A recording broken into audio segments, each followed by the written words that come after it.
285.1 ounces from a single cleanup at the long cut, worth over $712,000. That's the biggest haul of his entire season, pulled from ground that just 48 hours earlier he couldn't even process because a broken wash plant had his crew sitting idle. But that $700,000 plus cleanup is only part of the story. At the bridge cut, Parker gambled on a layer of red gravel that no miner in Klondike history had ever touched, and pulled another 136 ounces worth $341,000, 10, 20, 40, 80. Is it going to break 100? 110, 120. 136.5, over $1 million in 1 week from Dominion Creek. This is how Parker Schnabel turned a failing season and a desperate gamble into the payoff every gold miner dreams about. The crisis spring in the Yukon had promised Parker Schnabel a 10,000-ounce season. That was the number carved into every operational decision, every equipment purchase, and every sleepless night spent calculating payroll against projected yields. It was the benchmark that would define whether this season was a triumph or a complete disaster. We're in a situation where there's a ton of work and unrealistic expectations from a boss that likes to have unrealistic expectations. By mid-season, that number had become a ghost. We're well short of the 10,000-ounce target I set this spring, Parker admitted, the weight of the confession visible in his posture. It's been a rough one, and it's a little disheartening. It's a bit scary. Scary? Parker Schnabel doesn't use that word lightly. This is a miner who took over a multi-million-dollar operation before he could legally buy a beer. A guy who's moved more dirt in his 20s than most operations move in a decade. A miner who's faced down frozen ground, broken equipment, and impossible deadlines without flinching. When Parker Schnabel calls something scary, you understand he's staring down a season that's actively slipping through his fingers. After months of grueling work across multiple claims, his cuts had delivered less than 3,500 ounces, not even halfway to the original target. The math was brutal and completely unforgiving. 10,000 this spring is now 8,000. Parker recalculated, adjusting expectations in real time, but we're still nowhere near even 8,000. So that's a problem. And get this, his problems were multiplying by the day. Sulphur Creek, one of his primary operations where he'd gambled on pre-stripped ground for fast gold, had completely shut down. It's a difficult property. Some of it's been very rich like last year, but there's also a lot of very lean ground. Equipment failures had cascaded through the operation. His crew was stretched impossibly thin across multiple sites. The smash-and-grab strategy that was supposed to deliver quick returns had stalled after barely a week of running. Time is not our friend this year. With sulfur offline, Parker was running just 2 wash plants at Dominion Creek. 2 plants against an 8,000-ounce revised target.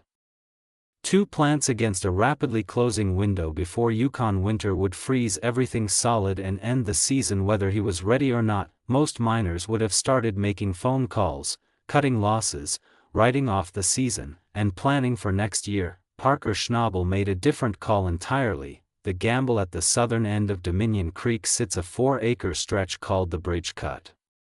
For 7 weeks, Parker's wash plant Big Red had been sluicing the top paid dirt layer there, pulling decent gold but nothing that would save his season. Standard returns from standard ground, but Parker had noticed something beneath that top layer.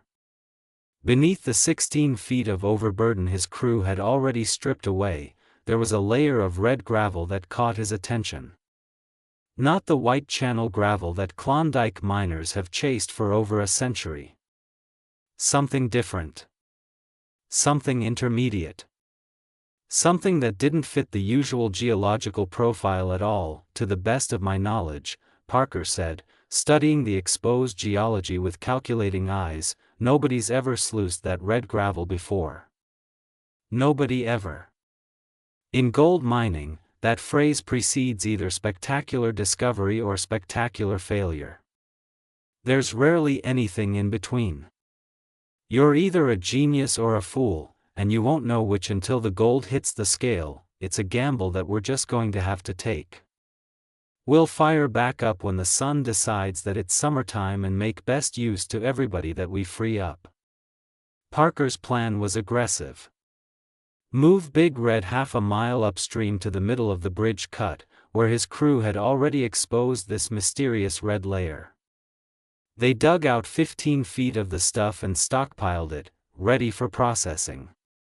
Beneath it, a layer of frozen white channel pay would sit and thaw, a gift for next season if they survived this one. The potential upside, Parker calculated, was that the red gravel would bank him $1.5 million in gold. The downside? He was betting precious operational days he couldn't afford to lose, on ground that had never been proven. Ground that had no track record, no historical data, no guarantee of anything except that it would consume time and diesel and labor whether it paid or not. We could have been sluicing already if the feeder didn't need work, Parker acknowledged, frustration leaking through his usual composure. But those are the cards we were dealt. We just got to make the best of it. Those equipment problems weren't minor inconveniences. 2 full days of downtime waiting for a new tail drum for the conveyor. It's the front lip of the plant. Keeps the dirt on the shaker. If we were running this, the crack would continue. This whole chute would be blown out of the plant and we'd have a pile-up. 2 days where the clock kept ticking, the season kept shrinking, and Parker's crew sat idle while 8,000 ounces felt further away by the hour. The fix the pressure landed squarely on 2 men, Alec and Liam. When the new tail drum finally arrived at the laydown yard, the night shift was already supposed to be running. Every hour of delay was gold left in the ground. Gold that Parker desperately needed to salvage his season. "Hey Alec, I hope you're making good headway on that feeder because we're needing it," came the radio call, urgency crackling through every word. The implication was clear: get it done or we're all in trouble. Copy that. We'll do our best here. In the Yukon, that phrase means working until your hands go numb. Until the midnight sun becomes your only clock. Until the job is done or you physically cannot continue. Alec and Liam worked through the night removing a 200-pound drum from a failing shaft, threading in the replacement without damaging the bearings, and hoisting it back into position in the hopper feeder housing. Brutal, exhausting work against a deadline that wouldn't negotiate. The repaired feeder arrived at the wash plant site just as hope was starting to thin. "Oh, look at that," Parker called out, visible relief breaking through his tension. "Our hopper feeder's here. Looks like the guys already have the drums situated." Within hours, Big Red was starting to look like a functioning wash plant again. The installation happened fast: positioning, leveling, connection. The plant fired up with a rumble that echoed across the cut.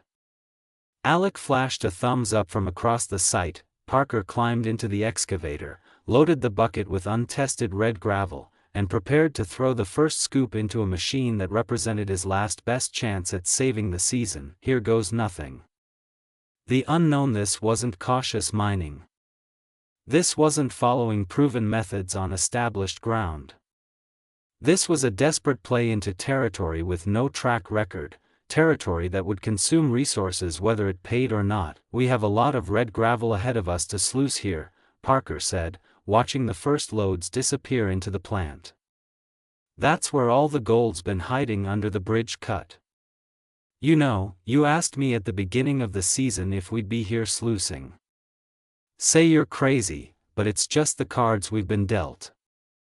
Hopefully there's a big pile of gold at the end of the week for us here. We need every flake we can get this year." For 4 days, Big Red chewed through Parker's red gravel stockpile. Simultaneously, the Long Cut, his other Dominion Creek operation, kept running its own ground. 2 plants. 2 chances. One cleanup that would reveal whether Parker's desperate gamble had any merit at all. The crew worked around the clock. The conveyors rolled without stopping. The sluice boxes collected whatever the Yukon had decided to surrender, and then it was time to weigh the payoff. Bridge cut. Parker's minimum hope for the bridge cut, 80 ounces. Anything above that would validate the entire gamble on untested ground. That he poured the gold onto the scale and watched the numbers climb. 10 Oz. 20. 40. 80, and still climbing.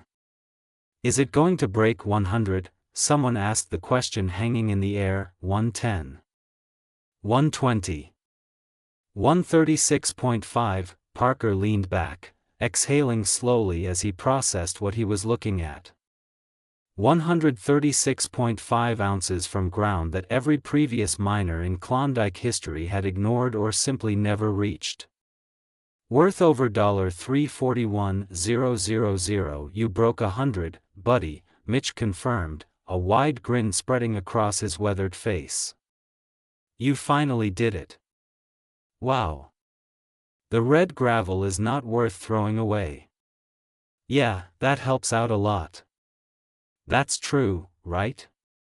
The red gravel is not worth throwing away, Parker replied. The understatement almost comedic given what sat on the scale. That helps out a lot. The intermediate layer that nobody had bothered to test, that every previous operation had stripped away and discarded, had just proven itself beyond any reasonable expectation, but the bridge cut was only half the story. The knockout, long cut. The long cut had been delivering around 140 ounces per week all season. Consistent. Reliable. Nothing spectacular. The kind of returns that keep the lights on but don't save a failing season. This week felt different from the moment Parker lifted the first pan. He poured gold onto the scale and the numbers started climbing immediately. 20. 40.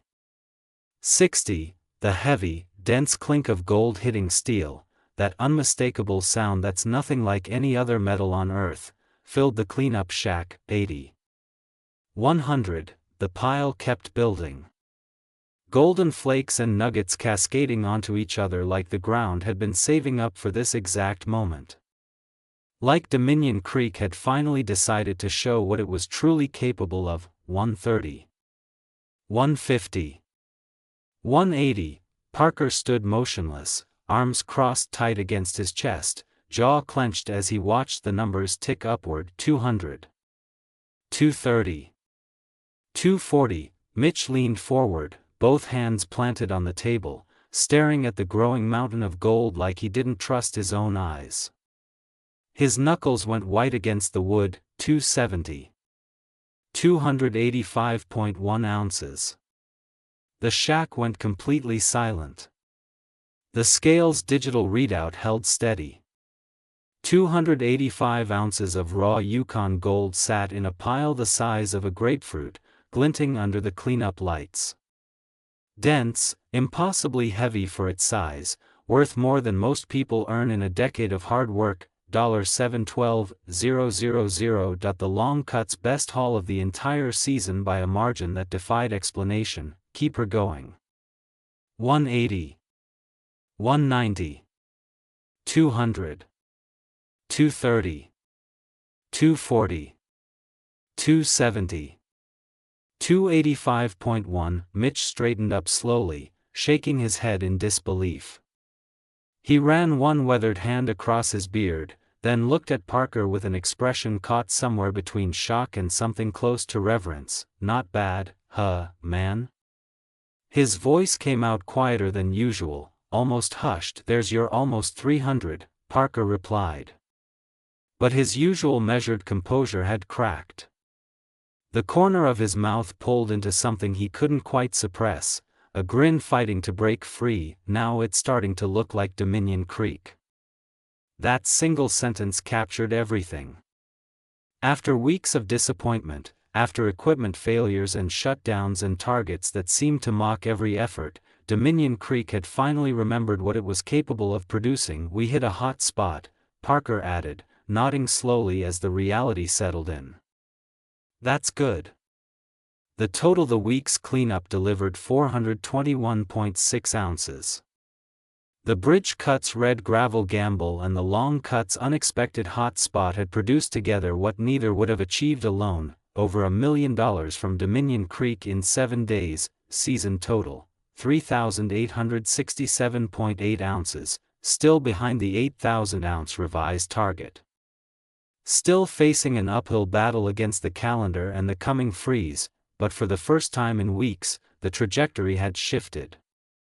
If the red gravel keeps producing at this rate, if the long cut has finally revealed where the real gold sits, Parker's path to 8,000 ounces just went from impossible to improbable to something that looks almost achievable. Parker Schnabel bet on unproven ground when conventional wisdom said to play it safe. He pushed through equipment failures that would have stopped lesser operations cold. And when the scale finally delivered its verdict, over $700,000 from a single cut proved what Yukon miners have always known: the gold is there. You just have to be bold enough to find it. That red gravel nobody had ever touched turned out to be hiding a fortune all along. Did Parker make the right call gambling on untested ground? Or did he just get lucky? Drop your thoughts in the comments below. With 421 ounces banked in 1 week, Parker needs to average just over 340 ounces per week to hit his revised 8,000-ounce target. For the first time this season, that number actually looks possible.